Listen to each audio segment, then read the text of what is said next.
Hello, everyone.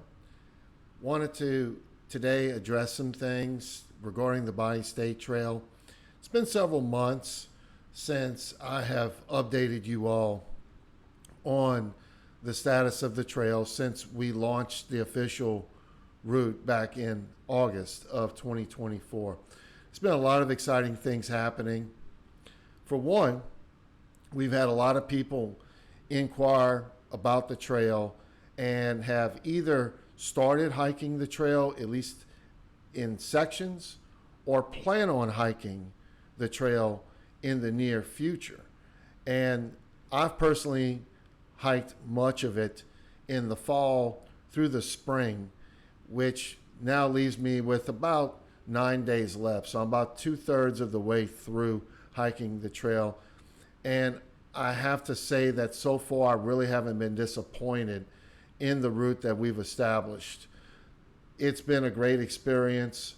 There's a lot of neat things to be able to learn about the state unless you go out there on a trail like this to be able to learn about it. And the way that the trail has flowed, it has its ups and downs, of course, because we had to start this trail initially with several stretches of road walking. But even those have been pleasant overall. And so I have done just about all of North Louisiana, along with most of Central Louisiana. So at this point, I'm evaluating this to determine what needs to change in the future to make it a greater experience. And then along the way, too, I was able to make notes of things that we could or should change now. So the first major announcement is the route and the map. If you go to our website under the trails link for the Bi-State Trail Association, you'll see that we've made some updates. There's been a few things that have been slightly adjusted. It's nothing significant, but we have modified the route in a few sections, particularly when you get to South Louisiana. We have a different path going into Chico State Park, and then we've also created a different route that runs from the town of Washington over to the Atchafalaya Basin. On my Cajun Hikes YouTube channel, I featured that in January, and it was a very pleasant route. It does cut a lot of time off from what we originally had, where you were going to have to go north up to Palmetto and then across to the basin and then drop back down. So it's probably saved in a range of 10 to 15 miles. And so it's a straight shot. It's a beautiful walk along Bayou Catablo.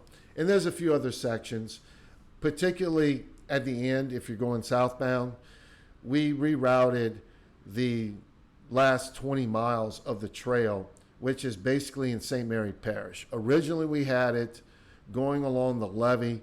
I had received reports that a lot of those areas didn't look like it was available to hike because there was fence set up in certain spots, so people were uncomfortable. So we rerouted that, and it is primarily more of an urban walk, if you will, in the fact that it's now going through several of the communities in St. Mary Parish, including Patterson, Bayou Vista, Berwick, and then, of course, into Morgan City, where there's still going to be a little bit of road walking, which what we were trying to avoid originally, but it's limited, and there's a lot of sidewalk involved. So it is going to be a nice stretch, and you don't have to worry about possibly getting into areas where you're not maybe quite welcome to go. So go check out the map.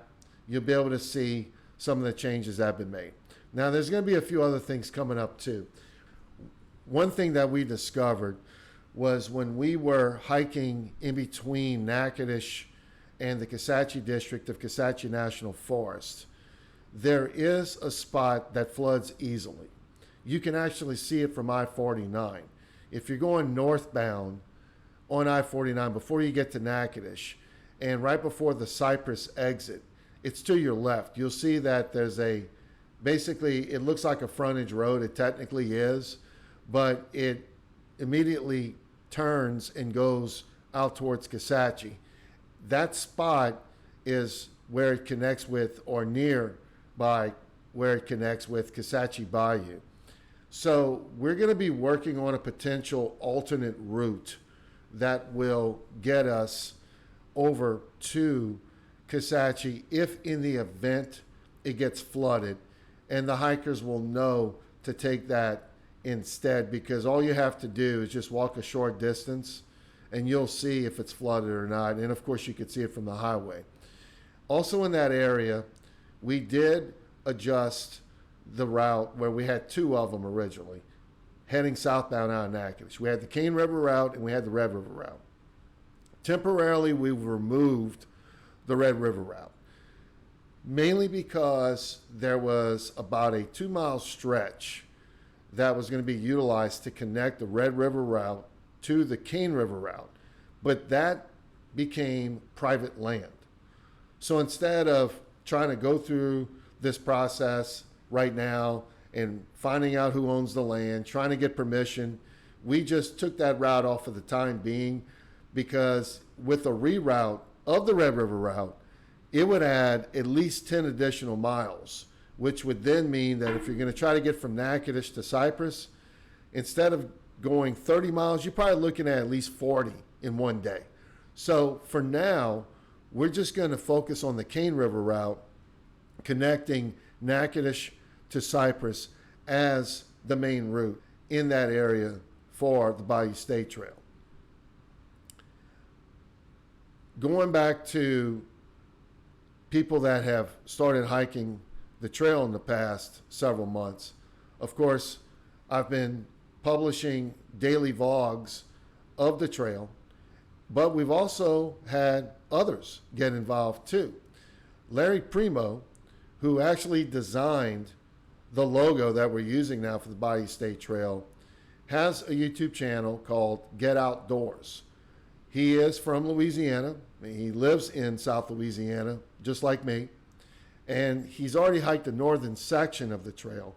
So I encourage you to go check out his video that he published about, I think it was about 2 or 3 months ago, and be able to get his perspective on the northern section. He started hiking it southbound, starting at the Ivan Lake Recreational Area at the northern terminus.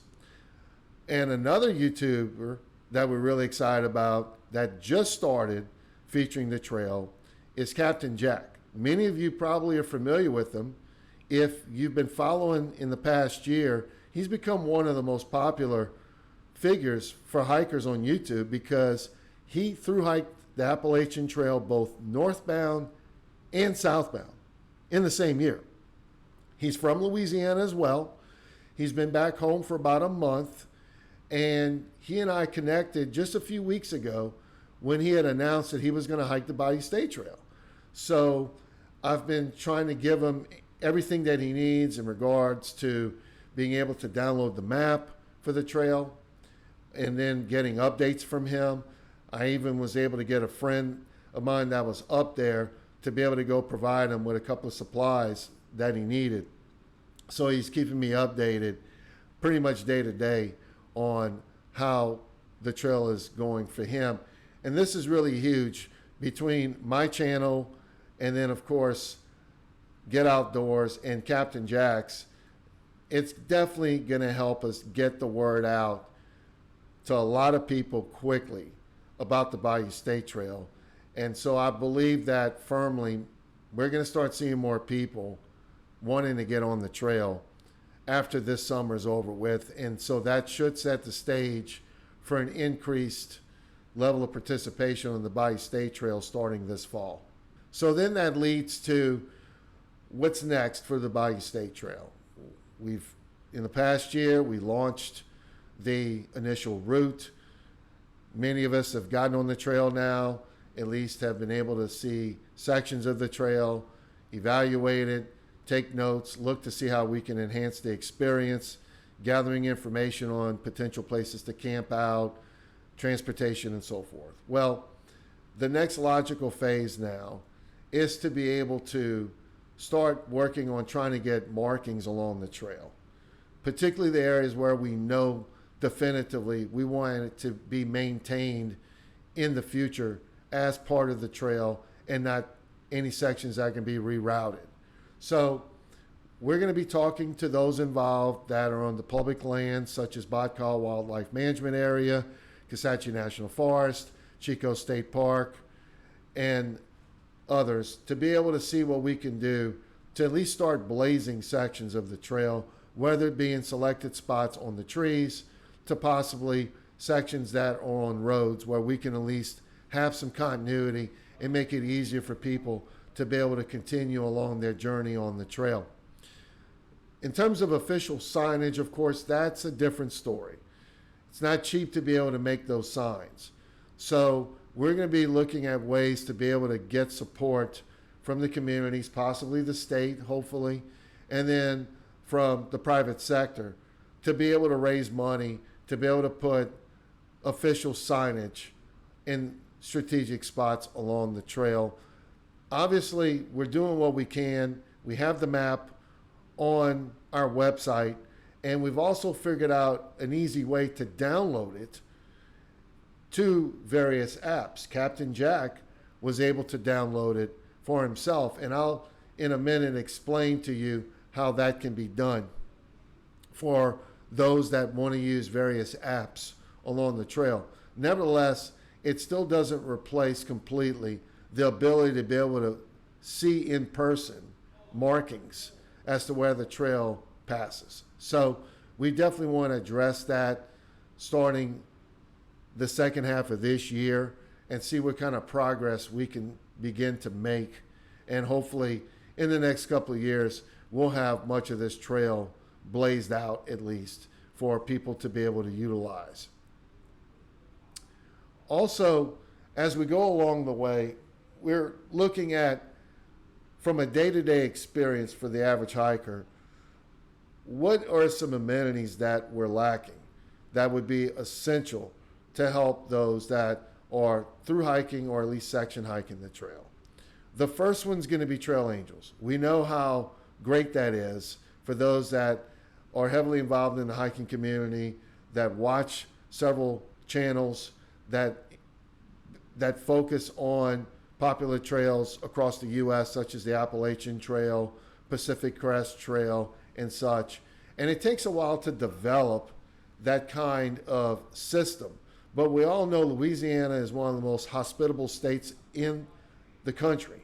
So it's just a matter of being able to connect with people in the community and find those that are willing to volunteer in a variety of ways, from possibly being available to pick up supplies, transportation, setting up water caches, which is going to be very important on this trail in particular because, as we all know, Louisiana is a very flat state. So unlike other popular trails across the U.S., we do not have a lot of streams or creeks or springs that manufacture clean water coming pretty much out of the ground where people can just scoop up along the way. They have to strategically pack water out every day for the most part to make sure they have enough to get from the beginning of the hike to the end of the hike, except for when they're going through towns and they can resupply. So we'd like to alleviate some of that so they're not having to rely so much on going into various towns to be able to spend money on water when we'd like to be able to make it where it's easier for access and free. So there's going to be some things that we're going to be doing in various sections to be able to make that a better experience for people. Also, too, from a marketing standpoint, obviously, just putting out things on social media has been good. The attention that's starting to generate from the featured videos on YouTube with my channel and Larry's, and now soon to be with Captain Jack's, it's definitely going to organically create a lot more interest and exposure to the trail. However, we need to do more. So we're going to be looking at what kind of marketing plan we can put into place to be able to promote the trail more consistently across several medias, including being able to market within the people that are interested in the trail itself. So we're going to be looking at possibly membership in the next several months. And that also leads to raising additional money for the Trail Association. Now that we know that this thing is starting to finally take off and we're going to have people getting on the trail, so then that could be an opportunity to be able to have money set aside for some of the things I talked about earlier, like signage, maybe supplies, and then also just simply for promotional purposes, having shirts made, be able to setting money aside to help with the blazing. So we're going to be looking at that, but it is going to be a little bit at a time. We can only do so much right now until we develop a larger infrastructure. So if any of you out there are interested in getting involved, we are asking you to submit your information through the Bi-State Trail Association website and let us know what you're interested in. Also, too, with the marketing piece, looking at starting some kind of regular communication, because we are building up a nice list. I think we have about 300 people now. So at least that way we'll be able to send out information on a somewhat consistent level. Hopefully we can get to a point where it's monthly. And then that way everyone's staying updated, not only on what we're doing as an association and how we're working on the trail, but also for those of you that want to get involved in some capacity. So we're hoping that we'll be able to get that started sometime in the next few months. I'm going to show you at the end of this video how you can download this map of the trail that's featured through Google Maps to various apps. I know for a fact that it does work on Gaia. Now, there might be a couple of bumps in the road, if you will, depending upon the other apps that you try to install it on, but you can download it.